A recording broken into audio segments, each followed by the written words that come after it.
Food, Channel 347. Hey, coming out of the woods. Runnymede Eco Eviction Special. And interplanetary time travellers. Unanimous. Or anonymous. Transparently. Back where I was the other day, this is the life of a tree. Gone. What was I going to do today? We're going to do one on the difference between democracy and sovereignty. Difference between democracy and sovereignty, and where people and what people want. Because there's on one level a call for real democracy, whatever that might be, real democracy, and then there's a reminder in the Magna Carta that the Magna Carta itself wasn't about democracy; it was about sovereign rights of individuals. And sovereignty and democracy don't really go together that well, because sovereignty is really about unique individual rights of every person living. And it's simple as each one of us has individual sovereign rights, every one. And those,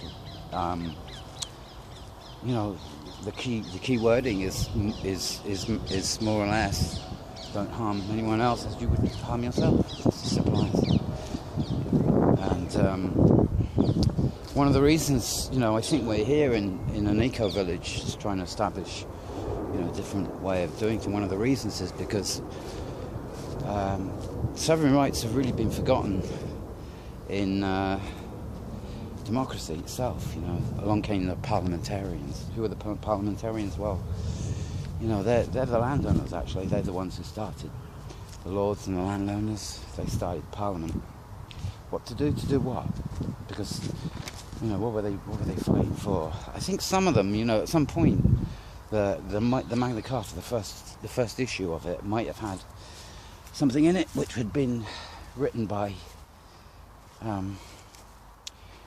maybe a few people that actually mattered. But it was then lost in what became Parliament and what we now call as democracy, which is like what you have to see is a layer of administration and politics over something which was already existing and fine if you only that you understood it. And the system is created whereby we all think we've got rights with voting, and we don't know the first thing about what happens to a vote. It's a false system, democracy. It's not giving anybody's rights, because you vote for what? You've got about 3 choices of parties, systems, which are all pretty much the same. It's all about capitalism, and you wonder why, because really it's not about democracy, it's about who controls what behind democracy. And democracy, the latest is capitalistic, so it's money-based. Well, the people who got control of the money are the ones controlling democracy. Always, as simple as. It's the lowest common denominator, and they'll beat down those who haven't got much into submission as much as possible. That's why jobs go out the east, because they're paying much less wages out there and working many more hours, and they've got rid of union rights, which was the tease in democracy. Union rights and socialism was the tease of something better. It's never going to happen. It's never going to happen. Because the tease was a carrot that was bought by democracy and everybody in it. And now we're all enslaved in it. We're enslaved in democracy. It's the wrong system. And, to be true, the royalist system isn't right either, because it's the royalists is about one king. And we're not about one king, we're about everybody a sovereign king to their own. There was a kind of, the message is get in touch with the land and recognise the earth as something that you live on already. You were born of the earth, you have to give earth space. You already had this. As soon as you're born, you've got it, your feet are on the ground, this is yours.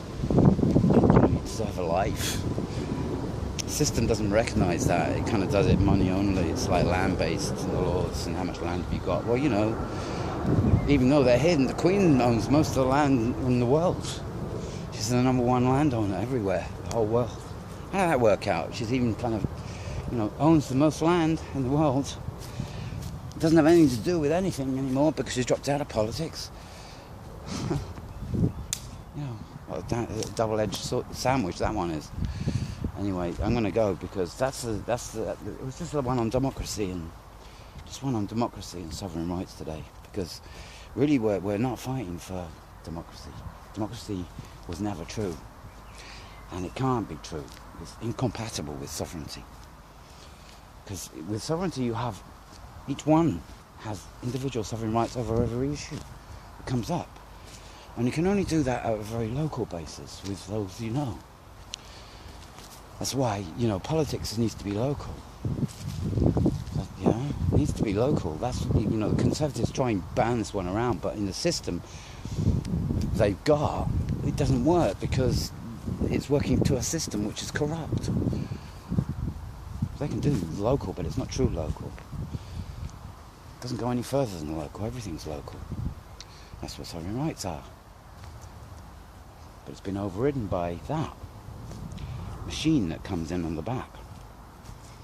Now that's what we're here for. Is in Runnymede is we're in the place where the things that were fought for in the past haven't been won yet. We're up on a hill, and we can point to 100 different ways where the future could come out of somewhere like here, and it's about time people recognise that. Right.